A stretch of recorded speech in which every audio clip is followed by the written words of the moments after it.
Exodo Kapitulo 3 versikulo 14. Sinabi ng Diyos, Ako'y si Ako nga. Sabihin mo sa mga Israelita, na sinugo ka ng Diyos, na ang pangalan ay Ako nga.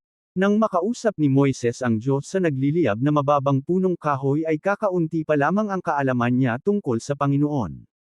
Labis na namangha si Moises nang makita niya ang nagliliyab na mababang punong kahoy ngunit hindi naman ito natutupok sa apoy.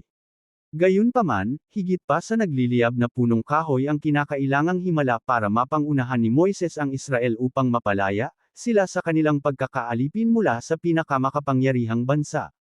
Noong kapanahunan niya, ang sagot ng Diyos, Ako nga.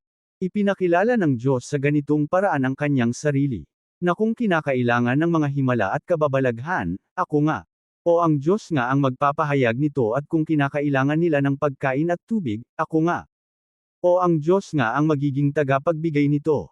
At kung sila ay matatakot at kinakailangan nila ng lakas ng loob, Ako nga. O ang Diyos nga ang kanilang magiging kalakasan. Sa simula ng paglilingkod ni Moises sa Panginoon, ay wala siyang ideya kung ano ang kakailanganing gawin ng Diyos para sa kanya. Ngunit sa tuwing mahaharap si Moises sa isang pangangailangan, ay meron siyang bagong natututunan tungkol sa Diyos. Naunawaan ni Moises na mas marami pa ang pwedeng malaman tungkol sa Diyos kaysa sa nagliliyab na punong kahoy. Kaya't mainam na gunitain natin ang ating pagkaunawa sa Diyos noong una tayong nanalig sa Kanya at kung paanong pinalawak ng ating mga karanasan ang pagkakakilala natin sa Kanya.